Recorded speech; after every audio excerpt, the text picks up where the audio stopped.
Pemerintah Kota Baru dikagetkan dengan kedatangan alat berat yang sudah dibayar lunas. Kalian sudah tahu belum tentang kota goib Saranjana? Yuk mari kita bahas bersama-sama mengenai kota goib Saranjana. Saranjana bukan hanya baru-baru ini viral, tapi juga sudah menjadi topik pembahasan yang hangat sedari dulu, sehingga memancing banyak orang untuk menceritakan kisah yang berkaitan dengan kota goib yang penuh misteri. Namun, kotanya sangat modern. Dan kabarnya, kota Saranjana ini berada di Kalimantan Selatan. Dan ternyata, banyak sekali cerita yang sedang viral di sosial media yang diklaim membuktikan keberadaan Saranjana. Saranjana kembali ramai diperbincangkan dari foto ini, yang mana latar belakang foto tersebut diduga adalah kota goib Saranjana. Terdapat bangunan-bangunan tinggi dan mewah, padahal kenyataan di aslinya ketika dia berfoto tidak ada bangunan megah seperti itu. Maka dari itu banyaklah yang meyakini itu adalah kota goib Saranjana. Sebab dari legenda dipercaya bahwa kota Saranjana ini bukan cuma mistis saja, akan tetapi kota ini adalah kawasan yang maju, jalan yang lebar, gedung yang tinggi, layaknya gedung pencakar langit. Dan siapapun yang tinggal atau berada di Saranjana itu adalah makhluk yang peradaban yang jauh lebih maju daripada peradaban kita yang sekarang ini. Dan juga yang tinggal di sana itu cantik dan tampan-tampan loh. Part 1. Kisah peta Saranjana. Jika kamu mencarinya di peta modern Indonesia, maka pulau laut ini nyaris tidak terlihat lantaran ukurannya yang sangat kecil. Kawasan ini masuk ke dalam Kabupaten Kota Baru sebagai wilayah berada di Pulau Kalimantan.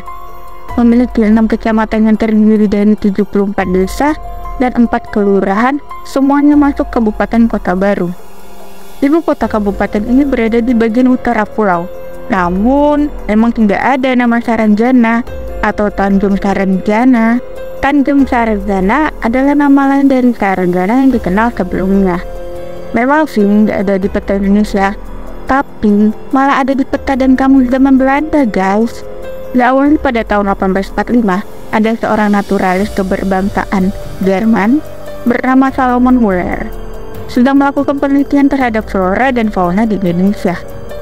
Dan Muller ini membuat sebuah peta di mana dia menaruh satu area Indonesia dengan nama Saranjana. Saranjana sebagai kota yang bisa terlacak keberadaannya melalui peta pada zaman penjajahan Belanda. Peta itu berjudul Korsen, pokoknya itu dia agak susah nggak ngebacanya, kalian lihat aja sendiri.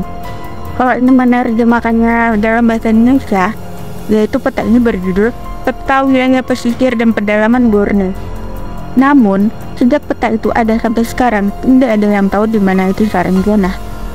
Dalam peta tersebut, dia mendeskripsikan wilayah dengan nama Tanjung Saranjana, tepatnya berbatasan dengan wilayah Pulau Kijang dan Pulau Kerumbutan. Karena dia juga adalah anggota Dinas Kehutanan Hindia Belanda yang sudah mendapatkan pelatihan AdSense untuk membuat peta, bahkan dari Museum Leiden Belanda. Jadi bukan orang sembarangan yang gabut bikin peta-peta gitu ya guys. Tapi ya guys, peta ini bukanlah satu-satunya yang memberikan kita petunjuk adanya kota goib Saranjana. Jadi, untuk melacak keberadaan Saranjana ternyata bisa terungkap dalam kamus bahasa Belanda. Yap, kamus yang dimaksud itu ini guys. Panjang banget judulnya, jadi aku tampilin aja ya. Nah, kamus tersebut terbit di Amsterdam V.N. van Kempen atau lembaga penerbitan di Amsterdam pada tahun 1869. Saya menuliskan seperti ini: Saranjana Cap Notice. Pokoknya itu ya, agak susah ya Wak bacanya. Jadi yang artinya dalam bahasa Indonesia adalah Saranjana Tanjung di sisi selatan Pulau Laut yang merupakan pulau yang terletak di bagian tenggara Kalimantan. Gila banget kan? Bagaimana bisa hal seperti ini terjadi? Apakah mungkin warga Indonesia kerja sama dengan warga Belanda hanya untuk mengarang cerita seperti ini? Kayaknya nggak mungkin deh. Tapi menurut kalian gimana? Coba komen di bawah ya. Part 2. Kedatangan alat berat dan mobil mewah dari kota Saranjana. Kisah ini menjadi yang paling sering terdengar oleh orang mengenai keberadaan kota baru Saranjana. Ada kejadian janggal dan super aneh pada tahun 1980-an, yang mana pemerintah kota baru dikagetkan dengan kedatangan alat berat yang sudah dibayar lunas. Dan ketika saya sampai di kota baru, sang kurir mengatakan bahwa alat-alat tersebut dipesan dari kota Saranjana. Semua orang pun bingung kan, karena nama kota Saranjana tidak terdaftar secara administratif. Dan seperti yang kita tahu bahwa harga alat berat itu sangatlah mahal ya kan. Jadi siapa coba yang mau ngeprank kirim-kirimin barang semahal itu yang bukan seharga 1-2 juta, bahkan juga sampai miliar, 1 miliar gitu deh. Dan kayaknya zaman dulu belum kenal deh konten yang nama prank seperti zaman sekarang. Ternyata tidak berhenti di situ saja. Ada cerita lain yang menyebutkan bahwa kota baru dikirimin mobil-mobil mewah yang juga sudah dibayar lunas. Kali lagi, kurirnya bilang bahwa pesanan ini datang dari kota Saranjana. Part 3. Seorang pria bebas keluar masuk kota Saranjana. Yap, benar. Ada seorang pria yang dikatakan bebas keluar masuk kota Saranjana ini, dan orang pilihan itu bernama Pualeba. Pualeba merupakan penduduk desa Tanjung Lala Utara yang jaraknya sekitar 30 menit dari kota.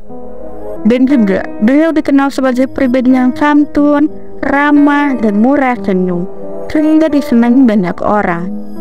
Awal mula Pualeba mampu menembus kota Saranjana adalah karena dia memiliki senjata khas suku Dayak bernama Mandau.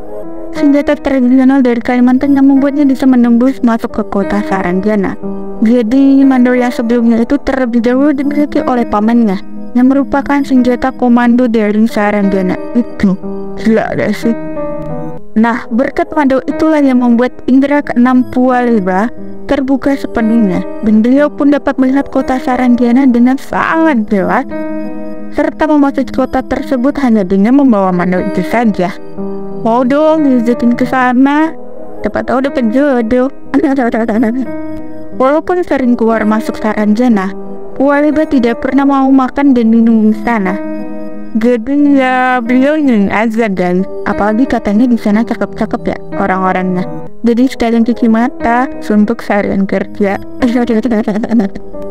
Bukan tanpa sebab, bukan tanpa alasan ya guys. Karena kata beliau kalau sudah makan di Saranjana akan sulit kembali lagi ke alam nyata. Konon ada warga Tanjung Lala gara-gara makan di Saranjana sekarang sudah tinggal di alam goib, menikah dan sudah memiliki anak. Nah kan cepet banget dia dapat jodohnya, padahal baru juga masuk Saranjana. Nah itu dia pembahasan mengenai kota goib Saranjana. Kalau kalian sendiri percaya tidak akan keberadaan kota goib Saranjana ini? Terlebih lagi orang Kalimantan, coba komen di bawah ya. Udah deh guys, cukup sekian dan terima kasih.